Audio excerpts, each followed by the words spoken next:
Hello everyone, welcome back to my channel. तो आज हम पढ़ने वाले हैं संधि। तो संधि में कौन कौन से प्रकार होते हैं, संधि क्या होती है, आज हम ये डिटेल में पढ़ेंगे। ये संधि जो है हिंदी का बहुत ही इम्पोर्टेंट टॉपिक है और ये पेपर में आपसे यूपी ट्रिपल एससी पेट और अदर कॉम्पिटेटिव एग्जाम जिसमें हिंदी पूछी जाती है, तो ये बहुत ही इम्पोर्टेंट टॉपिक है।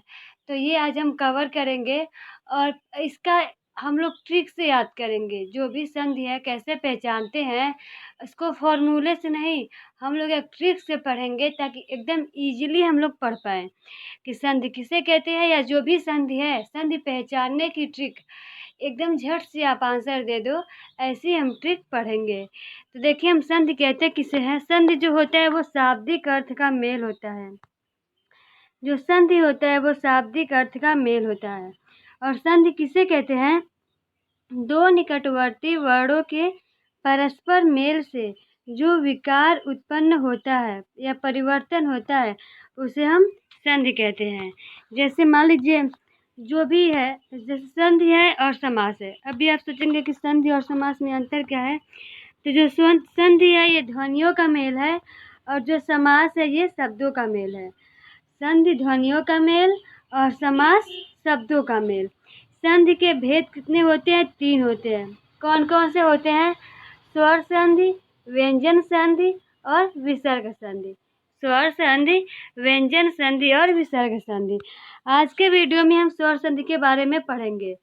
तो स्वर संधि किसे कहते हैं? दो स्वरों के मेल से जो विकार उत्पन्न होता है उसे हम स्वर संधि कहते हैं। अब स्वर संधि के प्रकार देखिए। स्वर संधि के 5 प्रकार होते हैं। कौन कौन से? दीर्घ संधि, गुण संधि, वृद्धि संधि, यड़ संधि और अयादि संधि। स्वर कितने प्रकार के होते हैं? 5 प्रकार के। दीर्घ संधि, गुण संधि, वृद्धि संधि, यड़ संधि, अयादि संधि। देखिए अब हम स्टार्टिंग करेंगे गुण संधि से। सबसे पहले हम गुण संधि के बारे में पढ़ेंगे।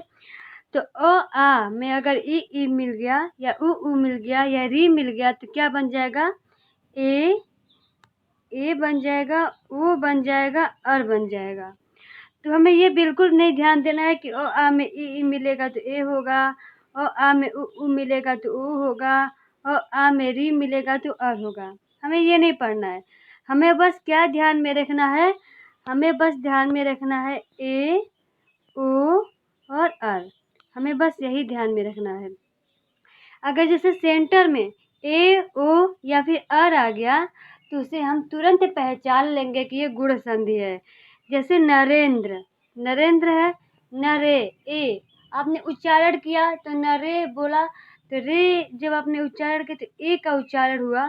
जैसे सुरेंद्र, सुरे आपने बोला सुरेंद्र, तो सुरे जब आप बोल रहे हैं तो ए का उच्चारण हो रहा है तो ये क्या हो गया? सुरेंद्र। पुष्पेंद्र तो ए आया पुष्पेंद्र। सत्येंद्र, इंद्र आया ना, ए आ गया। ऐसे महेश तो एस आ गया, ए आया। उमेश, ए का उच्चारण हो रहा है बीच में। राकेश, एस ए आया ना, ए का उच्चारण हो रहा है, लिखा हुआ नहीं, उच्चारण में आएगा। जैसे ओ से देखिए परोपकार, रू जब आपने बोला रू तो ये ओ का उच्चारण हो रहा है तो परोपकार। हितोपदेश, हितो जब तो आपने बोला तो ओ का उच्चारण हो तो हितोपदेश। महोदय जब आपने महोदय बोला, हो बोला तो ओ का उच्चारण हुआ तो महोदय। अर हो गया महर्षि, अर का उच्चारण हुआ देवर्षि, अर का उच्चारण हुआ राजर्षि, अर का उच्चारण हुआ। यानी कि अगर सेंटर में ए ओ अर का उच्चारण हो रहा है तो उन्हें हम गुण संधि कहते हैं। अब देखिए अगला है वृद्धि संधि।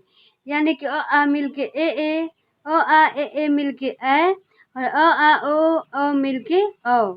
हमें ये बिल्कुल नहीं पढ़ना है कि क्या मिल के क्या बन रहे हैं। हमें बस ध्यान देना है कि ए और औ। ऐसे गुण संधि में ए और ओ था और वृद्धि संधि आ जाएगा तो हो जाएगा ए और औ। जैसे एकाएक, इसमें ए की मात्रा आ गई बीच में। लोकैसड़ा, मतैक्य, सदैव, महौज, महौषध, इसमें औ का आ रहा है। एकाएक ए आ रहा है और महौज ओ की मात्रा आ रही है महौज, ओ की मात्रा आ गई तो ये वृद्धि संधि हो गया। अब हम देखेंगे यड़ संधि। यड़ संधि में भी हमें ये क्या मिलके क्या हो रहे हैं, हमें ये बिल्कुल नहीं ध्यान देना है। अगर आपको पढ़ना है तो मैं इसका PDF डिस्क्रिप्शन बॉक्स में क्या करूँगी, लिंक दे दूँगी टेलीग्राम का, वहाँ मैं इसकी PDF दे दूँगी, आप पढ़ लीजिएगा। यहाँ बस हमें ध्यान देना है ये वी का, ये कैसे ध्यान देना है देखिए। इसका देखिए एक इसका ट्रिक है, जैसे यड़ संधि आ गया तो यड़ संधि मतलब हो गया कोई न कोई अधूरा शब्द। यड़ संधि का मतलब कोई न कोई अधूरा शब्द आ गया अगर शब्द में तो वो यड़ संधि हो गया। जैसे अत्यधिक, इत्यादि, अत्याचार, उपर्युक्त, अत्युत्तम, प्रत्युपकार, अधेसड़ा, अन्वेषणा, स्वच्छ। तो इसमें क्या अधूरा शब्द आ गया तो ये क्या हो जाएगा, यड़ संधि हो जाएगा। अब मैं इसका PDF भी दे दूंगी आप लोगों को, आप लोग टेंशन ना लीजिएगा, आप लोग इसको रिपीट कर लीजिएगा। अब अयादि संधि में देखिए ये क्या मिलके क्या हो रहे हैं, मुझे इन पे ध्यान नहीं देना है, हमें बस ध्यान देना है अय, अव और अवि पे ध्यान देना है। जैसे नयन, शयन, अय आया शयन, नायक, यक आ गया, गायन, गायन, अय आया पवन, पावक, अब आया भवन, अब आया भावुक। तो भावुक जैसे अभी से क्या हो गया, अब हुआ तो ये भावुक, तो क्या हो गया ये, तो ये क्या हो गया अयादि संधि हो गया।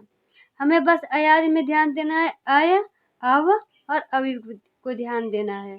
और इस टाइप के नयन, शयन, गायन ये जो होगा ये अयादि संधि हो गया। अब देखिए दीर्घ संधि।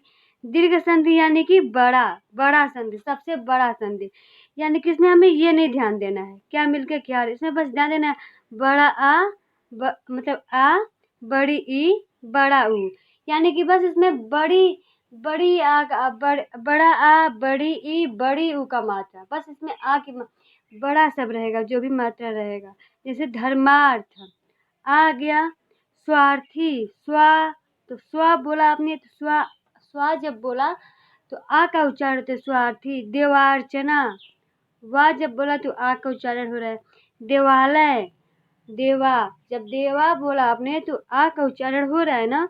हरीश, बड़ी की मात्रा, रजनीश, बड़ी की मात्रा, महेंद्र, बड़ी की मात्रा, मुनींद्र, बड़ी की मात्रा, हरीश, बड़ी की मात्रा। तो ये क्या हो गया दीर्घ संधि। तो इसमें हम लोगों ने स्वर संधि के जो 5 प्रकार होते हैं, गुण संधि, वृद्धि संधि, दीर्घ संधि, यड़ संधि और अयादि संधि के बारे में पढ़ा। तो स्वर संधि आज हमारा पूरा हो गया। हम आगे व्यंजन संधि के बारे में पढ़ेंगे। तो आई होप स्वर संधि आप लोगों को अच्छे से समझ में आ गया होगा। अगर आपको इसकी PDF चाहिए तो मैं डिस्क्रिप्शन में लिंक दे दूँगी, टेलीग्राम लिंक, वहाँ मैं यहाँ ये हैंड रिटेन नोट्स वहाँ मैं शेयर कर दूँगी। आप लोग अपना नोट्स कंप्लीट कर लीजिएगा, एक नोट्स बना लीजिएगा आप लोग। तो आई होप आप लोगों को ये स्वर संधि पसंद आया होगा, समझ आया होगा और मेरी वीडियो पसंद आई होगी। तो वीडियो पसंद आई हो तो वीडियो को लाइक कर दीजिएगा, चैनल को सब्सक्राइब कर दीजिएगा। अगर कोई भी कंफ्यूजन है तो आप कमेंट बॉक्स में ज़रूर पूछिएगा। मिलते हैं अगले वीडियो में अगले टॉपिक के साथ। Take care, bye bye, thank you for watching.